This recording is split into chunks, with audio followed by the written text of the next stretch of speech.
오늘 설교 제목이 야훼 아도나이. 히브리 말로 하나님 발음을 못해요. 그래서 이 YHWH라고 말로 씁니다. 모음이 없으니까 발음할 수 없죠. 그래서 아도나이라고 하는 이 모음부호를 이 밑에 붙이면 여호와란 말이 나옵니다. 요즘 한국에서 성서학자들이 자꾸 그 여호와의 이름을 쓸 수 없으니까 다 주님으로 번역하자라고 하는데 그건 반대하는 입장입니다. 왜냐하면 다른 건 모르지만 우리 이 오래된 성경에 보면 여호와 하나님이라고 하는 이 표현 신명을 써놔야 엘로힘이라고 하는 하나님의 신명이 따로 있어요. 구분이 돼요. 우리가 믿는 하나님은 야훼 여호와 하나님이에요. 그러니까 우리가 성경을 읽다가 여호와 하나님에 대한 이 표현이 나오면 굉장히 중요하게 여겨야 됩니다. 그 여호와 하나님이 예수 그리스도 안에서 아도나이로 오셨다. 주님으로 오셨다. 그 여호와 하나님이 예수 그리스도의 십자가 부활 속에서 우리들의 세상의 주님으로 오셨다. 그러니까 이게 여러분 우리가 신앙 고백의 가장 중심적인 우리 믿음 생활의 구원의 은혜 생활의 핵심이에요. 우리가 하나님 믿는다 그러면서 하나님이 어떤 분인지 모르면 그것처럼 황망한 일이 없잖아요. 오늘 시편 18편을 보면 다윗이 하나님을 여호와로 부릅니다. 이 시편을 보면 전부 다 여호와 하나님에 대한 찬양이에요. 여호와 하나님에 대한 찬양. 그리고 어떤 분인가 성품을 말씀하시는데 하나님은 나의 반석이 되신다. 나의 요새가 되어주신다. 나를 건져주시는 분이고 나의 방패다. 또 나의 구원의 뿌리고 산성이 되신다. 그러니까 지금 우리 이 야훼 아도나이 또는 여호와 아도나이 이 하나님의 이름 자체가 뭐냐면 구원이에요. 구원. 근데 이제 구원을 우리가 어떻게 이해할 건가? 구원이 굉장히 심원하고 높고 깊은데 우리는 너무 이제 구원을 죽으면 천당 가는 거 이 천당 티켓 받은 거 이렇게 생각하다가 보니까 성경이 우리에게 가르쳐 주시는 구원의 축복을 다 놓쳐버리고 사는 거예요. 이게 안타깝죠. 이게 참 안타깝습니다. 그 29절에 보면 다윗은 말합니다. 내가 주를 의뢰하고 적군을 향해서 달렸다. 나는 하나님을 의지하고 다음을 뛰어넘었다. 끊임없이 다윗은 전쟁터 속에서 수많은 전쟁 속에서 자기를 구원하시는 하나님을 체험한 거예요. 그래서 그 표현을 쓰는 겁니다. 흔히 요즘 현대 언어학자들은 시적이고 메타포리컬하게 운유적으로 썼다라고 하지만 그렇지 않아요. 이 히브리 사람들은 내가 구원을 체험했을 때, 내가 어려운 일을 경험했을 때 하나님의 오른팔이 나를 껴안아 주셨다. 이건 단순한 시적인 표현이 아니에요. 그렇게 하나님의 구원을 체험한 겁니다. 체험의 언어들이에요. 이런 언어는 오늘날 언어학자나 또는 이 그리스 전통 속에서 나오는 언어 철학 가지고는 해석이 안 됩니다. 접근이 안 됩니다. 이 독특하게 히브리 사람들만이 쓰는 언어 표현이에요. 여러분 쉽게 제가 어디 운전을 하고 가다 굉장히 큰 사고가 날 뻔했는데 하나님께서 마치 뒤에서 내 팔을 이렇게 들어 올려서 나를 구원해 주셨다. 그럴 때 아마 저는 하나님께서 나를 구원의 팔로 인도해 주셨다. 이렇게 표현할 거라고요. 이건 단순한 시적인 표현은 아닐 거예요.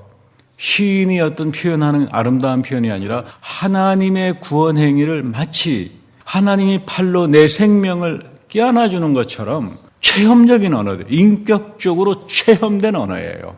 이게 시편 전체에 깔려 있는 겁니다. 그것은 오늘 우리도 똑같이 이 여호와 하나님을 그렇게 체험하고 살아가는 게 믿음이다. 이걸 다윗은 가르쳐 주는 겁니다. 다윗은 아주 중요하게 나의 어둠을 밝혀주신다. 나의 등불을 밝혀주신다. 주께서 나의 등불을 켜주신다. 여호와 내 하나님이 내 흑암을 밝혀주신다. 꽤 중요한 아름다운 고백이죠. 여러분 이 여호와 하나님이 나에게 오셔서 내 영의 등불을 켜줘야 돼요. 내 속에 쫙 깔려있고 나를 괴롭히고 우울하게 만드는 어두움들을 하나님의 영적인 빛으로 이렇게 내몰아 주셔야만 비로소 나는 믿음을 가지고 주님을 의지할 수 있고 인생의 어려움 속에서 담을 뛰어넘는 적군을 향해서 말을 달려나가는 그런 믿음의 용기를 가질 수가 있는 겁니다. 이걸 가리켜서 우리는 영적 각성이라고 말합니다. 하나님이 나에게 등불을 켜주시고 어둠을 밝혀주시는 이 영적 각성이 있는 사람만이 비로소 믿음을 가지게 되고 믿음의 그릇 속에 여호와 하나님의 신령한 구원의 축복과 은혜를 담고 살아갈 수 있다. 그래서 이런 사람만이 회개를 합니다. 여러분 시편은 구구절절 다 회개의 기도잖아요. 여러분 회개는 우리가 하는 거 아니에요. 회개는 은혜 중에 은혜입니다. 하나님이 나에게 오셔서 영의 등불을 켜주고 어두움을 밝혀주는 그 영적 각성을 경험하는 사람만이 회개를 할 수 있어요. 여러분 그래서 믿음 가진 사람만이 회개를 할 수 있는 겁니다. 세상 사람들은 회개 절대로 못합니다. 여호와 하나님이 내 영에 등불을 켜주는 사람들, 영적 각성이 일어난 사람들만이 회개할 수 있는 그 하나님의 신령한 세계를 보기 시작한다. 그 이야기를 다윗은 오늘 아주 중요하게 말을 해주는 겁니다. 목사님 왜 저에게 하나님은 나의 문제도 해결 안 해주시고 어둠도 밝혀주지 않고 빛으로 역사를 하지 않습니까? 저는 모릅니다. 하나님께서 아시겠죠. 우리가 믿는 여호와 하나님, 야훼 아도나이 하나님에 대해서 바른 영적인 지식을 가지고 사는 것이 참 소중하다.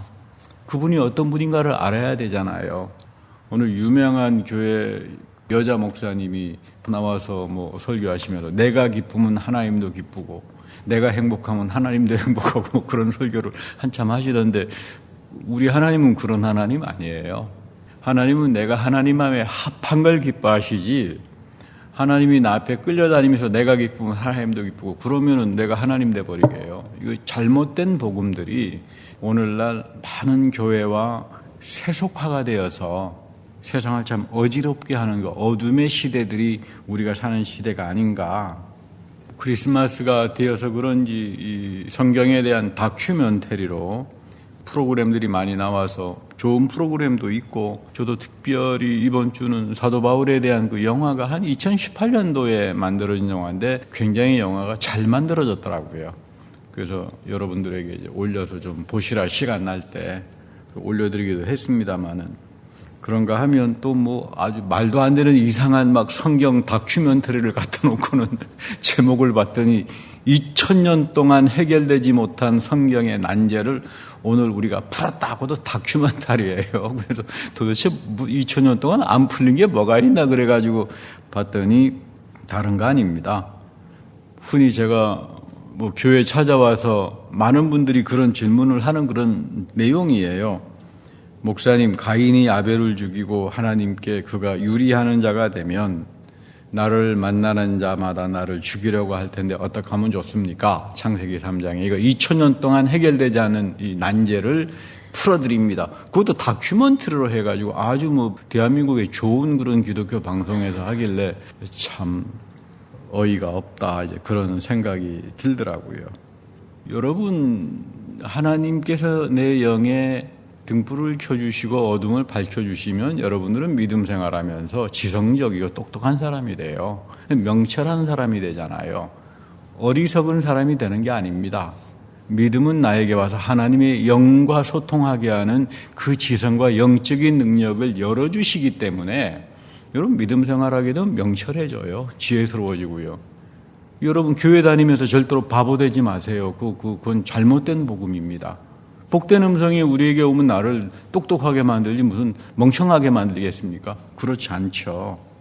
요즘 보니까 미국에 한 16,000명쯤 모이는 대형교회 목사님이 비상이 걸렸다 그래요. 이분이 쓴 책이 한 200만 권, 아프리카하고 대한민국에서 제일 많이 팔렸다 그럽니다. 그리고 아프리카하고 대한민국 목사님들이 이분 흉내 내려고, 목회 흉내 내려고 열심히 했는데, 이거 이제 문제가 생겨버렸습니다.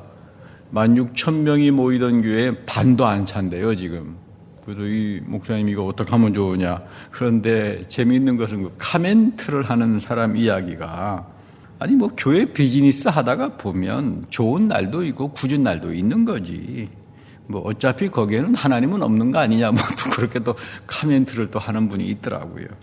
성경을 자기가 만든 세상적인 성공 비즈니스 철학 갖다 가지고 이제 붙였을 때 성공도 하겠죠.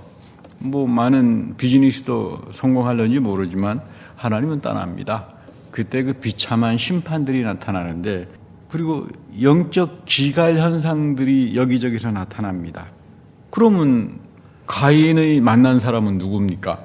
성경은 말하지 않습니다. 그게 답입니다. 성경이 말하지 않는다. 그게 대답이에요. 여러분, 그리스 문학이나 그리스 비극이나 그리스 철학은요, 지루할 정도로 설명을 많이 합니다. 내 이성이 알아들을 정도로 시시콜콜. 이걸 그리스적인 사유라 그래요. 우리는 다 그렇게 교육을 받았습니다. 아카데미아, 플라톤이 기원전 400년도에 아테네에서 아카데미아 만들었잖아요. 그 대학의 기원이잖아요. 그러다가 보니까 우리는 학교 다닐 때 전부 다 이 그리스적인 사유로 생각을 하고 있다가 성경 안에 들어오게 되면 전부 다 좀 요즘식으로 표현하면 멘붕 상태가 되는 경우가 많아요. 왜 그러냐면 성경은 시브리적인 사유예요. 그리스 사람들이 생각하는 거하고는 정반대로 이야기하는, 언어에 대한 표현도 정반대로 하는 게 시브리 사유입니다. 그러니까 이거 전혀 다른 세계를 이야기하는구나, 다른 거로구나, 이거를 먼저 인정할 수 있어야 해요. 우리 성경은요, 시시콜콜 설명 안 합니다. 시시콜콜 설명 안 해요. 너가 먼저 살아계신 하나님의 말씀의 세계에 들어와서 그 말씀대로 실행해보고 그 말씀이 너에게 체득이 되면 비로소 너는 그 하나님 말씀 알게 돼, 이런 거예요. 그러니까 땀 흘려야 돼요. 뭐 쉽게 귀에 쏙쏙 들어오게, 우리 저 목사님은 성경 공부를 너무나 쉽게 잘하셔, 귀에 쏙쏙 들어오게 너무 잘한다. 저는 참 그런 부분 부러워요. 저는 그렇게 못 가르치니까. 근데 여러분, 성경은 어렵게 배워야 됩니다. 말씀을 실행해 봐야 되고, 그 속에서 하나님이 어떻게 나와 함께 동행하면서 몸으로 체득이 될 때 하나님 말씀 속에 담겨져 있는 깊은 신비와 경륜을 우리가 그 구원을 누리고 살게 되기 때문입니다. 가인이 만난 사람이 누구냐, 목사님마다 다 틀립니다. 틀릴 이유가 없습니다. 왜냐하면 이거는 질문이 아닙니다. 왜냐하면 미국 정상적인 신학교 가서 한 3학년쯤 되면 다 배우는 이야기예요. 그러니까 제 지금 하는 이야기가 무슨 굉장하게 신령하게 받아가지고 특출하다 그런 이야기가 아니라 모두가 다 하는 상식적인 이야기를 지금 제가 말씀드리고 있어요.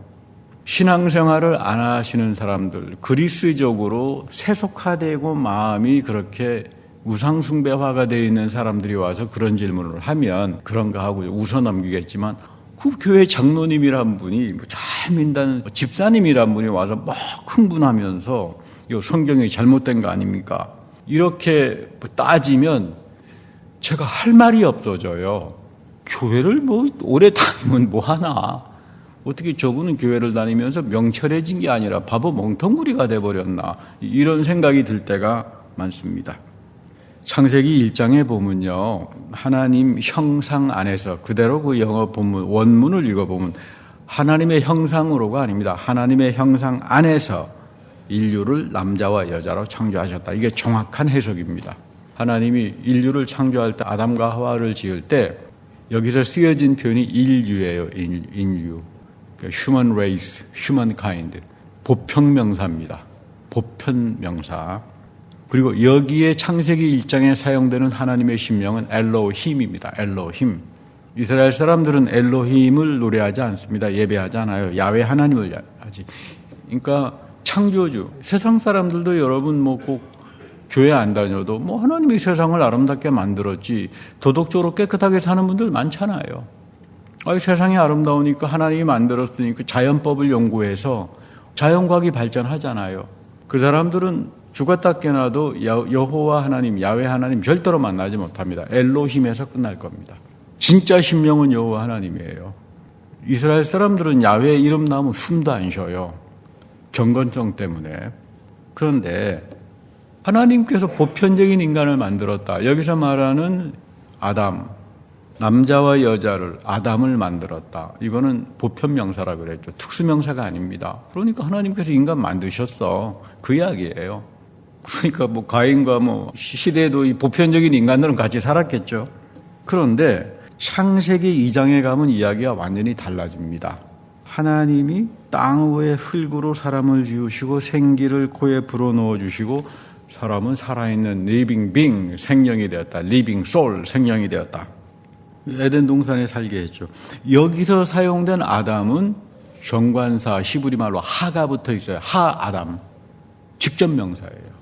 너 이스라엘아, 너희들은 내가 직접 창조한 아담으로부터 예수 그리스도까지 가는 거야. 그러니까 성경은 인류사로 시작하지 않습니다. 창세기 1장은 창조를 했다고 말씀하지만 가장 중요한 건 창세기 2장에서 말하는 여기에서 심령은 여호와 하나님이죠.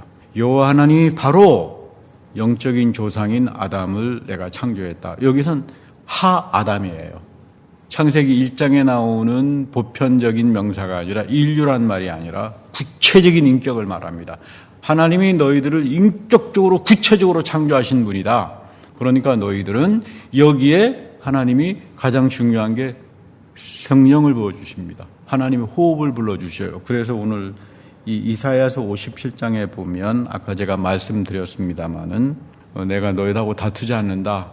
지었을 때 내가 너희들을 창조했을 때 불어넣어 주신 나의 호흡, 입김, 누샤마라고 이야기합니다만 하나님의 호흡, 코에다가 불어넣어잖아요. 우리의 코를 통해서 하나님의 호흡을 넘겨주었대 너희 안에는 영이 창조되었다 이런 뜻입니다. 영이 창조되었다. 이게 정확한 번역입니다. 그러니까 여러분 다윗이 그 이야기하는 거죠. 하나님이여 내 영에 등불을 켜주시고 어둠을 몰아주셔야만 밝혀주셔야만 내가 하나님의 구원을 봅니다. 여러분 이게 믿음이에요. 이게 영적 각성이에요. 믿음 생활이라고 하는 것은 여러분들 속에 불어넣어 주신 하나님의 영이 등불을 켜주시고 나의 어두움을 몰아내주기 시작할 때부터 하나님의 빛이 나에게 오는 거죠. 그 담는 그릇이 믿음이잖아요. 그러니까 야고보서에 보면 우리가 믿는 하나님은 우리의 영을 희귀할 정도로 그리워하신다. 하나님이 내 영을 희귀할 정도로 그리워하세요. 우리의 몸혼은 죽어서 다 흙으로 갈 겁니다. 그러나 하나님이 입김으로 불어넣어져서 내 안에 살게 한 이 영은 희귀할 정도로 그리워한다. 이거는 살아계신 하나님 말씀과 소통하는 곳이고 영적 각성이 일어나야 되고 하나님이 원하는 믿음이 내 안에 들어올 때 비로소 나는 하나님의 자녀로 구원의 축복을 누리면서 살 수 있게 되는 겁니다. 그러니까 성경 전체는 이스라엘의 특수한 역사를 가지고 마지막 요한계시록까지 이어갑니다. 인류의 보편사에 대해서 언급이 없어요, 성경은. 뭐 이렇게 되면 여러분들이 좀 이해가 되셨는지는 모르겠습니다만은 아담과 가인과 아벨을 가지고 이야기할 때 이미 창세기 1장에 나오는 모든 인류를 창조했다. 그 인류들이 같이 있었구나. 그러나 성경은 여호와 하나님을 가지고 믿음의 생활의 시작은 나에게 영을 창조해 주신 그분하고의 만남을 기초로 해서 요한계시록 마지막까지 이어주는 거로구나. 그렇게 된다면 굳이 가인이 나중에 유리 방황하다가 만나는 사람이 누굽니까? 그건 아담에게 딸이 있었는데 그 딸이 불어나가지고 근친상간 옛날에는 그랬고 복잡하게 그렇게 막 갖다 붙여가지고 설명할 필요가 없습니다. 그 창세기 5장에 보니까 셋이 나오는데 셋이 그냥 몇백 년씩 오래 살았으니까 다 그때는 유전자 검색을 해보니까 과학적으로 그 당시는 아무런 문제가 없더라. 이렇게 갖다 놓고 그리스적으로 설명할 필요가 없어요. 창세기 1장에서 하나님이 말씀하면 인류를 하나님이 이으셨어. 너희들이 이름은 아담아 땅에서 나온 자들인데 특별히 너 이스라엘은 특별히 너희들 예수 그리스도 안에서 새롭게 창조되는 사람들은 내가 영을 불어넣어 주어서 특별히 너희들은 나를 하나님 아버지라고 고백한다. 여러분 이거는 창세기 2장에서 이야기하는 특수성이에요. 그래서 여러분 믿음은 특수한 세계로부터 시작하지 일반화된 세계를 가지고 절대로 이야기 못합니다. 이게 어려워요. 이 히브리적인 사유가 왜 어렵냐 하면 이스라엘의 특수한 역사를 통해서 믿음을 이야기하고 예수 그리스도의 오심을 이야기하고 예수님께서 육신을 입고 오시잖아요. 이런 부분들이 자연과학을 통해서 자연의 세계를 통해 가지고 어떻게 이해를 합니까? 인간의 이성으로 어떻게 이거를 이해합니까? 절대로 못하죠. 야훼 아도나이의 신비 속으로 들어가려면 하나님이 내 영을 밝혀주셔야 되고 어두움을 몰아내 주셔야 되고 내 안에 영적 각성이 나타나야만 비로소 하나님과 함께 살아갈 수 있게 되는 겁니다. 특별히 오늘 바울이 그 영화를 봤더니 저도 대략 성서학자들도 그런 말을 합니다마는 참수형을 당하기 전에 누가에게 디모데에게 보내는 편지를 보냈다 그래요. 이거는 학문적으로 근거가 있는 이야기입니다. 바울이 네로 박해 때에 참수를 당하는데 로마의 시민권자이기 때문에 십자가에 달리게 하지 않죠. 참수를 하는데 죽기 전에 디모데에게 보낸 마지막 유언의 편지를 누가를 통해서 디모데에게 보내게 한다. 그 내용이 나오는데 여기 보면 나는 선한 싸움을 싸우고 나의 달려갈 길을 마치고 믿음을 지켰다. 이 말씀에는 굉장히 깊은 순교 직전에 썼던 편지 내용입니다. 첫째는 내가 선한 싸움을 싸웠다. 바울의 삶은 영적 전쟁이에요. 이 잘못된 사상이나 생각으로 길들어져 있었던 현실 세속주의하고 부단히도 싸움을 했습니다. 바울의 시대에 복음을 짝퉁으로 만드는 거짓 교사들이 속출했고 영주의주의 사상이 여기저기 나타나고 로마의 교회에 많은 영향을 미치고 이 사람들은 부유했던 사람입니다. 그리스적으로 교육을 받은 사람이었고 예수님이 십자가에 죽지 않았어. 죽은 것처럼 보였을 뿐이야. 우리가 영적으로 신령해지면 다 예수처럼 돼. 그러니까 우리 죄를 사하는 십자가의 복음 그런 거 필요 없어. 그리스도가 부활했다? 돌아가시지도 않은 분이 어떻게 부활하나? 이게 사실은 바울 시대에 거의 80-90%를 잠식하고 있었던 사상이에요. 바울은 지금 이 이야기를 하는 겁니다. 나는 선한 싸움을 싸웠다. 그러나 이건 선한 싸움입니다. 정죄하고 그런 싸움이 아니라 자기의 믿음을 지키면서 예할 건 예하고 아니어할 것은 아니어하면서 살았던 자기 삶을 이야기하는 겁니다. 정죄와 심판은 하나님이 하시지 내가 하지 않는다. 둘째는 나의 갈 길을 잘 마쳤다. 믿음이라고 하는 건 경주죠. 왜냐하면 믿음은 내가 갖는 것이 아니라 하나님이 성령으로 나에게 오셔서 내 영에 등불을 켜주셔야 되잖아요. 내 어둠을 몰아내주어야만 성령의 선물로 받는 게 믿음이잖아요. 그러니까 이 믿음이 소중하다 그 말이에요. 나 바울이 믿음이 훌륭해서가 아니라 내가 받은 이 구원의 영원한 생명과 은혜의 믿음을 하나님이 성령으로 주셨기 때문에 난 이거를 잘 간직해서 마지막까지 갈 길을 잘 달려나갔다. 그 이야기입니다. 그리고 의로움의 면류관이 나를 위해서 예비되었다. 이 의로움의 면류관이라고 하는 표현이 상당히 중요합니다. 여기서 말하는 의로움은 하나님의 의로움이에요. 믿음이라고 하는 건 하나님의 의로움을 받는 거예요. 이것이 구원입니다. 이것이 다시 말하면 바울이 로마서에서 가장 핵심으로 이야기하는 너희는 믿음으로 구원을 얻었다라고 하는 가장 핵심의 내용이에요. 하나님의 의로움이 내 믿음을 통해서 나를 하나님이 의로운 자로 여겨주셨다.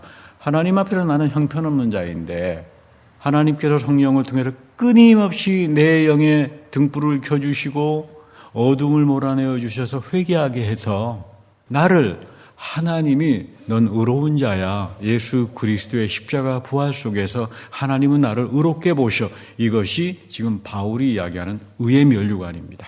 믿음의 사람은 하나님의 의로움의 면류관을 쓴 사람들이에요.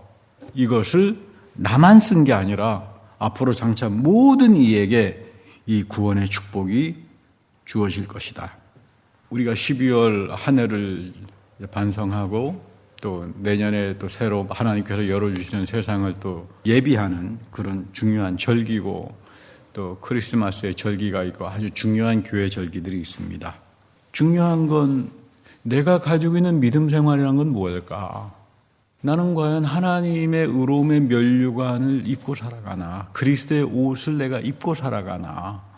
그리고 나는 내 믿음을 지킬 줄 알고 선한 싸움을 싸우고 잘못된 세속적이고 잘못된 우상숭배에 대해서는 아니어할 건 아니어하고 이해할 건 이해하면서 내 삶을 살아갈 수 있겠나? 여기에서부터 비로소 예수 그리스도의 십자가 부활 속에서 오신 여호와 하나님, 야훼 아도나이의 축복이 여러분들과 영원히 함께하는 겁니다. 이런 믿음의 축복이 늘 여러분들의 인생에 같이 하길 바랍니다. 기도하겠습니다. 하나님, 12월 이 한 해를 결산하고 또 새로운 한 해를 준비하는 시간에 예수 그리스도가 이 땅에 오시고 우리에게 성령을 통하여 영적 각성을 일으켜 주시고 믿음의 선물을 주셨음을 감사합니다. 하나님의 의로움에 면류관을 우리가 쓰고 사는 사람이 되게 하여 주시고 이 세상의 잘못된 어둠의 생각들과 세속과 우상 숭배화된 생각 속에서 선한 싸움을 싸우며 이 한 해도 결산하고 또 새롭게 하나님께서 열어주시는 새해에도 이 믿음의 축복을 가지고 살아가는 주님의 귀한 백성이 다 되게 하옵소서. 우리 구주 예수 그리스도의 이름으로 축복하며 감사 기도드립니다. 아멘.